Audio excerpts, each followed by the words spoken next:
See what happens at 70. I'm gonna aim for the top circle. It's a little bigger.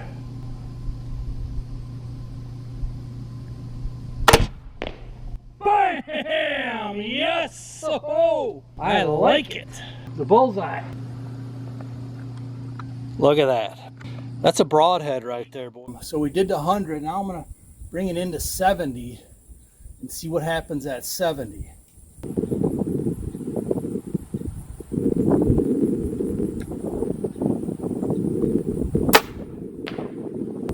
Looks like a bullseye.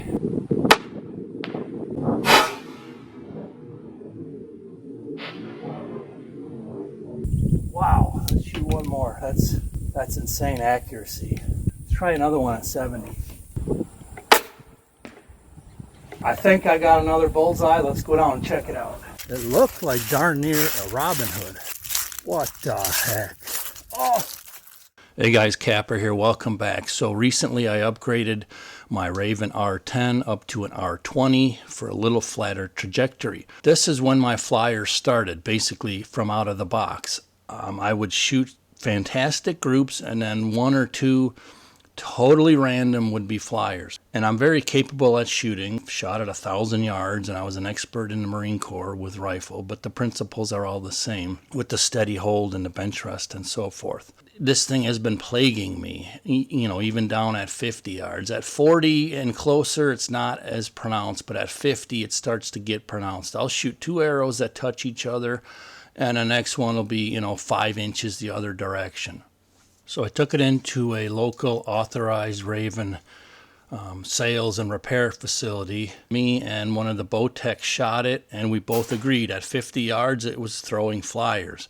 And I asked him, I said, when you normally shoot ravens at 50, do you group them like, inside of a 50-cent piece? And he said, yeah, all the time. So he agreed that, hey, this thing's throwing flyers. So I left it with them. Oh, by the way, he looked it over physically before we even shot it the first time. He looked it all over, and then we shot it in the range there at whatever it is, 10 or 20 yards, and then we went outside.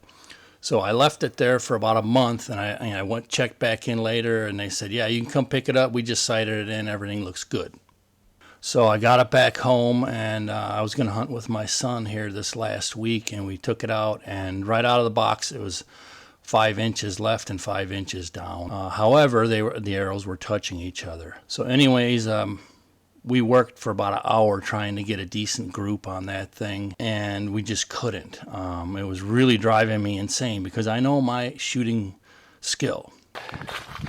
Oh, snap! Ho-ho! How's that for 70? I was aiming at that O right there.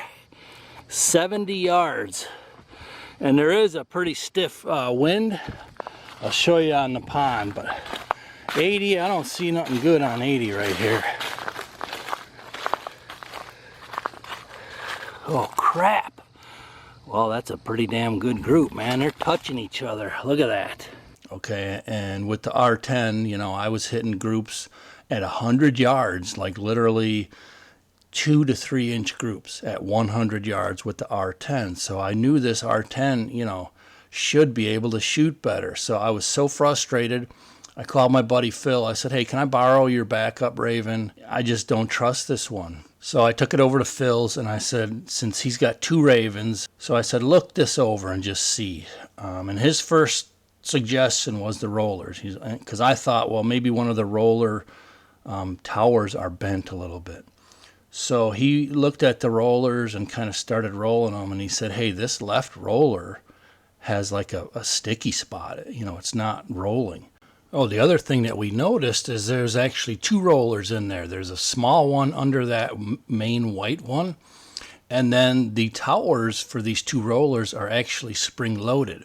He had some odorless dead downwind oil. So we're like, all right, I'm like, give it a whirl. So he oiled it, worked it in there, kind of kept spinning them around. So there's quite a few moving parts on them rollers, and those are the last things to touch your bolt before it sends it on its way. And I said, well, before I even shoot yours, let me try mine again. And immediately it was off. It was off a few inches again.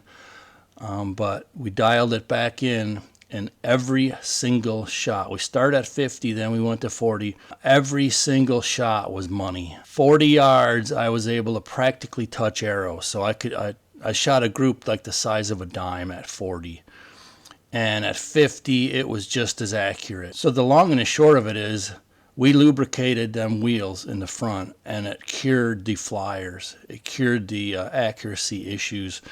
And I was ready to send it back into Ravin. I mean, I was very, very frustrated. So, I mean, if this helps any of you guys, we also lubed everything else up while we were there. You know, the things that move, which also through this process, I read through the whole manual again, and I watched one of Ravin's maintenance videos from their official factory, and nowhere does it talk about lubricating anything other than the server string, and that has to be with specific fluid. Don't believe the oil will hurt it. Those are ceramic, at least outer ones, but it's a moving part. So while I can't personally guarantee if this would harm it at all, I find it extremely unlikely that it would. Just a couple drops of oil.